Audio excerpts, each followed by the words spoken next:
नमस्कार। निकै लामो समयको अन्तरालपछि म रङ्गशाला निर्माण स्थलबाट यहाँहरू समक्ष जोडिएको छु। केही भावुक पनि छु। हामीभन्दा बढी यहाँहरू चिन्तित हुनुहुन्छ पक्कै पनि, किनभने यहाँहरूको साथ सहयोग र सद्भावले परियोजना निरन्तर अगाडि बढिरहेको थियो। हरेक विषम परिस्थितिको पनि सामना गर्दै डटेर लड्दै बन्नुपर्छ भन्ने उद्देश्य, त्यो आँट, त्यो हिम्मतका साथ हामी अगाडि बढिरहेका थियौँ।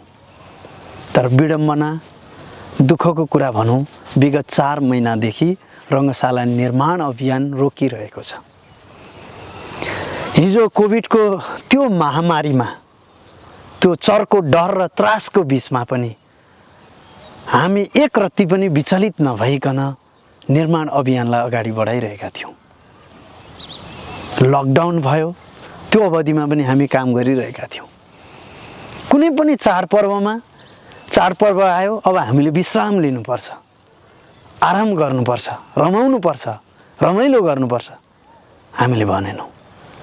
कुन दिन के रात, सबै समय, सबै परिस्थितिमा हामी एउटै उद्देश्य, एउटै चिज दिमागमा राखेर हिँडेका थियौँ। रङ्गशाला बनाउनुपर्छ, तोकिएको समयमा सम्पन्न गर्नुपर्छ, किनभने हामीप्रति त्यो विश्वास थियो। यति धेरै सहयोगी मनहरूले हामीलाई विश्वास गरिदिनु भयो। सबभन्दा ठुलो कुरो त्यही हो। कलाकारिता गर्ने दौरानमा यदि हामीलाई माया नगरिदिनु भएको भए हामी कलाकार धुर्मु सुन्तली पनि बन्न सक्दैनथ्यौँ। त्यो माया र त्यो विश्वासलाई आत्मसात गरेर सामाजिक कर्म गर्नुपर्छ। हरेक आपद विपदमा जहाँ पीडा छ त्यहाँ केही हदसम्म मलमपट्टि लगाउनका लागि हामी सहयोगी बन्नुपर्छ भनेर एउटा माध्यमको रूपमा, एउटा सहयोगको रूपमा हामी अगाडि बढेका थियौँ। र यो परियोजनामा पनि हामी एउटा माध्यम मात्रै हौँ, एउटा सहयोगी मात्रै हौँ।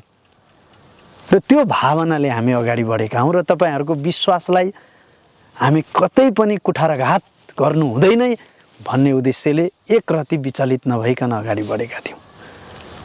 कोसिस गरिरहेका थियौँ, प्रयास गरिरहेका थियौँ। विभिन्न उपायहरू हामीले अवलम्बन पनि गऱ्यौँ। धेरैलाई जोड्ने कोसिस गऱ्यौँ, जोडिनुहोस् भनेर आग्रह गऱ्यौँ। सरकारको उपस्थितिमा घोषित परियोजना, सरकारलाई सुरुवाती दिनदेखि नै सहायता गरिदिनका लागि, अभिभावकत्व ग्रहण गरिदिनका लागि हामीले अनुरोध गरिरह्यौँ। सङ्घीय सरकार, प्रदेश सरकार, स्थानीय सरकार, सबैको ढोकामा हामी पटक पटक पुग्यौँ। सिंहदरबारका ढोकामा, प्रदेश सरकारका ढोकामा, स्थानीय सरकारका ढोकामा, 753वटै चाहिँ स्थानीय निकायमा, सबैमा हामीले पत्राचार गरेका छौँ, अनुरोध गरेका छौँ, बिन्ती गरेका छौँ। विभिन्न सङ्घ संस्था, हामी नपुगेको ठाउँ सायदै कम होला, नभेटेका व्यक्तित्वहरू सायदै कम हुनुहुन्छ होला। सङ्घ संस्थाहरू सबैसँग सहकार्य गर्नका लागि सबै प्रयास गऱ्यौँ हामीले। काहीँ आश्वासन पायौँ, काहीँ धोका पायौँ, काहीँ सहयोग पायौँ। अभियान हो, यस्तो हुन्छ नै भनेर मन पनि बुझाउँदै गयौँ। र यो परियोजना सम्बन्धी पर्याप्त टिक्का टिप्पणी, आलोचना पनि हामीले खेप्दै जानु पर्यो, जसको हामीले प्रतिवाद गरेनौँ। त्यसलाई सुझावको रूपमा लियौँ। सरकारले उपलब्ध गराएको, जग्गा उपलब्ध गराएको ठाउँमा हामीले निर्माणको संयोजन मात्रै गरेका हौँ। निर्माणमा काहीँ कम्प्रोमाइज हुन्छ कि, क्वालिटी कम्प्रोमाइज हुन्छ कि, आर्थिक अनियमितता हुन्छ कि भनेर हामी सुरुवाती दिनदेखि नै सचेत हुँदै अगाडि बढेका हौँ। र सबभन्दा बढी सचेत हामी त्यसैमा छौँ। यहाँलाई लाग्न सक्ला परियोजनामा अनियमितता होला कि हामी सहायता त गर्ने न, यो धुर्मु सुन्तलीले चाहिँ व्यक्तिगत प्रयोजनका लागि खर्च गरेका छन् कि। यस परियोजनामा हामी धुर्मु सुन्तली मात्रै छैनौँ, यसको छुट्टै समिति छ, यसको छुट्टै कार्यविधि नियमावली छ। र त्यो कार्यविधि नियमावली अन्तर्गत, त्यो सिस्टम अन्तर्गत हामी चल्नुपर्छ। हामी त एउटा देखिने पात्र मात्रै हौँ। धेरै महानुभावहरू यसमा जोडिनु भएको छ। र यसको लेखा परीक्षण पनि हामीले असार मसान्तसम्मको सकिसकेका छौँ। केही दिनपछि हामी सार्वजनिक गर्नेछौँ। यो परियोजनामा आबद्ध भइरहँदा यसका भोगाईहरू, हामीले पाएका पीडाहरू हामी सार्वजनिक गर्नेछौँ। र ती पीडाहरू सार्वजनिक गर्नु नपरोस् भनेर अहिलेसम्म हामी मौन बसिरहेका छौँ। र हरेक आलोचना, हरेक टिक्का टिप्पणीका हामी जवाफ दिन्छौँ। र ती जवाफ एउटा सुझावको रूपमा हामीले ग्रहण गरेका छौँ। र धन्यवाद दिन चाहन्छौँ हामी। यो परियोजनाका लागि सकारात्मक हिसाबमा सोच्नुहुने महानुभावहरू जतिले बुझ्नु भएको छ, जतिले बुझ्नु भएको छैन, एकचोटि बुझिदिने कोसिस गर्न पनि म अनुरोध गर्न चाहन्छु। हामीले त मात्र प्रयास गरेका हौँ, केही गरौँ देशका लागि भनेका हौँ, बिगार्न खोजेका होइनौँ, बनाउनु पर्छ, बन्नु पर्छ भनेका हौँ। तर विडम्बना यही समयमा कोरोनाको महामारी आउनु, यही समयमा राजनीतिक अस्थिरता, राजनीतिक उथलपुथल हुनु, यो सबै चिजले हामी शिकार बन्यौँ। मनदेखि श्रद्धाले यो बन्नुपर्छ भनेर विभिन्न देशबाट खाइ नपाई आफ्नो कमाइको हिस्सा जोड्ने सम्पूर्ण सहयोगी मनहरूप्रति म सलाम गर्न चाहन्छु, शिर निहुराएर नमन गर्न चाहन्छु। यो परिस्थितिमा पनि हामीलाई सुझाव सल्लाह दिएर हामी छौँ है भनेर जुन प्रकारले हामीलाई ढाडस दिनुभएको छ, त्यो तपाईँहरूको त्यो भित्र आत्मादेखिको त्यो बनोस् भन्ने चाहनालाई हामी कहिले पनि कुठाराघात गर्न सक्दैनौँ। र यो परियोजनामा हामीले हात झिकेको, परियोजनाबाट टाढा भागेको, जिम्मेवारीबाट टाढा भागेको होइन। हामीले सरकारलाई आह्वान गरेको, स्थानीय सरकारलाई आह्वान गरेको, प्रदेश सरकारलाई आह्वान गरेको एउटा निकासका लागि हो। देशको सम्पत्ति बनिरहेको, हामीले हाम्रो व्यक्तिगत सम्पत्ति बनाइरहेको होइन, एउटा राष्ट्रको धरोहर बनिरहेको छ, हाम्रै प्रतिष्ठा उच्च हुने काम भइरहेको छ। र अहिले 3000 दर्शकले हेर्ने एउटा प्याराफिट तयार भएको छ, ग्राउन्ड तयार भएको छ, देख्न सक्नुहुन्छ। यति मजाले दुबो जागेको छ। बिचमा पिच निर्माण गर्ने बित्तिकै अन्तर्राष्ट्रिय जुनसुकै प्रतियोगिता आयोजना गर्न मिल्छ। भोलि यहाँ अन्तर्राष्ट्रिय प्रतियोगिता आयोजना भइरहँदाखेरि हाम्रै शिर उच्च हुने त हो नि। नागरिक र सरकारको सहयोगमा, पहलमा, आँट र हिम्मतमा यत्रो ठुलो परियोजना, एउटा स्टेडियम देशभित्र बनिरहँदा 30,000 क्षमताको स्टेडियम इतिहासमा पहिलोचोटि राष्ट्रले पाइरहँदाखेरि हाम्रै छाती ढक्क फुलेर आउने त हो नि। त्यसैले जसले सहायता गर्नुभयो, उद्यमी, व्यवसायी, सहयोगी मन, स्वदेश विदेशमा रहनुभएका सबैलाई म हार्दिकताका साथ आभार व्यक्त गर्न चाहन्छु।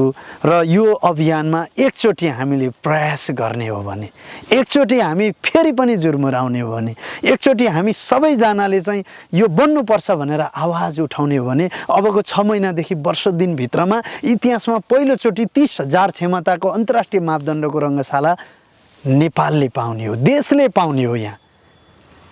यहाँ कुनै एउटा सामान्य चिज भइरहेको छैन, एउटा राष्ट्र बन्ने एउटा खाका तयार भइरहेको छ। यत्रो महानुभावहरूको लगभग 40-45 हजार भन्दा पनि बढी सहयोगी महानुभावहरूको भावनालाई अब राष्ट्रले, अब सरकारले कदर नगर्ने त, सम्मान नगर्ने त त्यो भावनालाई। ती विदेशमा दुःख गर्ने श्रमिक दाजुभाइ दिदीबहिनीहरूले रङ्गशाला बनोस् भनेर चाहिँ सहायता गरेको त्यो सहयोगलाई अपमान गर्ने त अब हामीले। त्यो चाहना, त्यो भावना त देश बनोस् भन्ने भावना हो नि त। त्यसैले हामीले जुन पीडा भोगिरहेका छौँ, जुन चाहना, जुन उद्देश्यका साथ हामी यो अगाडि बढेका थियौँ, धेरै ठाउँहरूबाट, धेरै महानुभावहरूबाट पाएका ती आश्वासनहरू दिनानुदिन ती आश्वासनमा मात्रै सीमित बन्दिँदै गए। ती साथहरू टुट्दै गए, ती हातहरू टुट्दै गए। हामी त्यो साथ र त्यो हातलाई चाहिँ जोड्नका लागि प्रयास गरिरह्यौँ र अहिले पनि हामी त्यो प्रयास गरिरहेका छौँ। र हामी केही दिनभित्रमा यसका सबै भोगाइहरू, यसको सम्पूर्ण विवरणहरू हामी सार्वजनिक गर्नेछौँ। मात्र म अहिले यति आग्रह गर्न यहाँहरू समक्ष उपस्थित भएको छु, एकचोटि हामीले के कर्म गरेछौँ त, के काम चाहिँ गरेछौँ त, हामीले एकचोटि रङ्गशाला स्थलमा आएर हेरिदिनुहोस्। साँच्चीकै हामीले राम्रो गरेका रहेछौँ अथवा नराम्रो गरेका रहेछौँ, हामीले कुनै पनि चिज गडबड गरेका रहेछौँ, कुनै पनि चिज चाहिँ हामीले चाहिँ नचाहिँदो गरेका रहेछौँ, नराम्रो गरेका रहेछौँ भने हामी जुनसुकै सजाय पनि भोग्न तयार छौँ। तर जे गरेका हौँ देशका लागि गरेका हौँ, बन्नुपर्छ भनेर गरेका हौँ, बनाउनुपर्छ भनेर गरेका हौँ। हामी बिगार्नुपर्छ, भत्काउनुपर्छ भनेर कहिल्यै हिँडेनौँ। हामीले हाम्रो व्यक्तिगत लाइफ, आज म कलाकारिता मनज्ञ तरिकाले अगाडि बढिरहेको थियो भनेदेखि म एउटा पोजिसनमा पुग्थेँ होला। मेरो सहकर्मी साथीहरू, अग्रज व्यक्तित्वहरू मजाले आफ्नो पेसामा रमिरहनु भएको छ, रमाइरहनु भएको छ। तर कुन दिन हामी रमाउन कहाँ चाहिँ निस्क्यौँ होला त? हाम्रो दिमागमा यो रङ्गशालादेखि बा के चाहिँ थियो होला त? आफ्नो पेसालाई पनि लगभग तिलाञ्जली दिँदै देशको लागि गरिएको कर्म हो यो। यहाँहरू सबैले बुझ्नु भएको छ। त्यसैले एकचोटि साइडमा आइदिनुहोस्, हेरिदिनुहोस्। सामाजिक सञ्जालका भित्तामा विभिन्न ठाउँमा बसेर कमेन्ट गर्नुभन्दा, स्ट्याटस लेख्नुभन्दा एकचोटि साइडमा आएर हेरिदिनुहोस् त। गाली नै गर्नुहोस्, केही फरक पर्दैन, तर हेर्नुहोस्, महसुस गर्नुहोस्, त्यसमा आफू भएको महसुस गर्नुहोस् त। आफू भएर यो काम गरिरहँदाखेरि कति हन्डर, कति कष्ट, कति दुःख हुन्थ्यो होला। एउटा सामान्य घर बनाउँदा त कति गाह्रो कठिन हुन्छ भने देशको एउटा अन्तर्राष्ट्रिय मापदण्डको अन्तर्राष्ट्रिय संरचना बनिरहेको यो चान्चुने चिज त होइन नि यो। त्यसैले एकचोटि आएर हेरिदिनुहोस्। सबैलाई अनुरोध गर्न चाहन्छु, यहाँहरूको मनमा जे लाग्छ त्यसरी नै प्रतिक्रिया दिन पनि अनुरोध गर्न चाहन्छु। र म सङ्घीय सरकार, प्रदेश सरकार र स्थानीय सरकारलाई यसको अभिभावकत्व ग्रहण गरिदिनका लागि, अपनत्व ग्रहण गरिदिनका लागि पनि अनुरोध गर्न चाहन्छु। र यसको निकास अब कसरी अगाडि बढ्ने, किनभने 17 करोडभन्दा माथि ऋणको भारी बोकेर म हिँडिरहेको छु, हामी हिँडिरहेका छौँ। आज ती निर्माणका सामग्री दिने विभिन्न कम्पनीहरू, विभिन्न व्यक्तित्वहरू धेरै कुरिसक्नुभयो। उहाँहरूले पनि कति कुर्ने, कति कम्पनी त बन्द हुने स्थितिमा पुगेका छन्। उहाँहरूको तारन्तार फोन आइरहन्छ, तारन्तार मेसेज गरिरहनुहुन्छ, कहिले कहिले कहिले, मसँग पनि जवाब छैन कहिले। एउटा देशको सम्पत्ति तयार पारिरहँदाखेरि, गर्छु बढ्छु भनिरहँदाखेरि राज्यले एउटा अभिभावक भएर पक्कै पनि सपोर्ट गर्नुपर्ने होला। राज्यले अभिभावक भएर चाहिँ प्रोत्साहन गर्ने होला, किनभने हामी सरकारलाई सघाउनै हिँडेका सहयोगीहरू हौँ। जुनसुकै दलको सरकार आउँदा पनि हामी यो अवधि, जुन अवधिमा हामी सामाजिक कर्ममा हुम्यौँ त्यो अवधिमा सबै हामी सरकारलाई सघाउने सहयोगी भएर अगाडि बढेका हौँ। त्यसैले म विनम्रतापूर्वक अनुरोध गर्न चाहन्छु, भोलि हामीमा कुनै पनि प्रकारको निराशा आयो र हामी विचलित हुनु पर्यो भनेदेखि धेरै चिज र यो रङ्गशाला निर्माण अभियान रोकिनु पर्यो भनेदेखि सिङ्गो देशको विकासको चिज रोकिन्छ जस्तो लाग्छ मलाई। सिङ्गो देशको हार हो।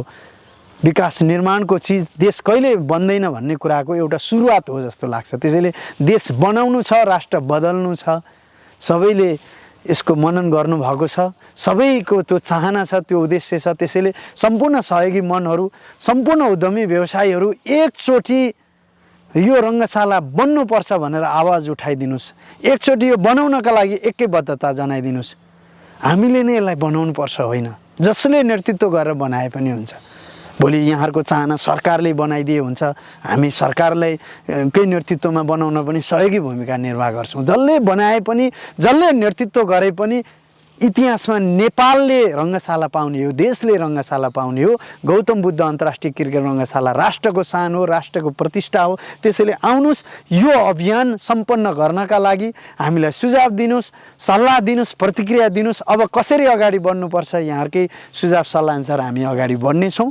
र अन्त्यमा एकपटक साइटमा आएर साइट भिजिट गरिदिनका लागि म सम्पूर्ण पक्षलाई, स्वदेशमा हुनुहुन्छ आइदिनुहोस्, विदेशमा हुनुहुन्छ आउन गाह्रो भए पनि यसको वस्तुस्थिति बुझेर मात्रै यहाँहरूले प्रतिक्रिया दिन पनि अनुरोध गर्न चाहन्छु। र अन्त्यमा सबैलाई धन्यवाद दिँदै पुनः यो स्थगित रहेको परियोजना छिटोभन्दा छिटो अगाडि बढ्नेछ, त्यसको निकास निस्किनेछ र फेरि पनि पहिलाको रफ्तारमा अगाडि बढ्नेछ भन्ने हिसाबमा विश्वस्त हुँदै सबैलाई धन्यवाद दिँदै बिदा हुन चाहन्छु। नमस्ते। नेपालको झण्डा फहराउँछौं सबैभन्दा माथि, क्रिकेटकै कारण विश्वमा चौडा छ छाती। राष्ट्र निर्माण तपाईँ हाम्रो अभियान।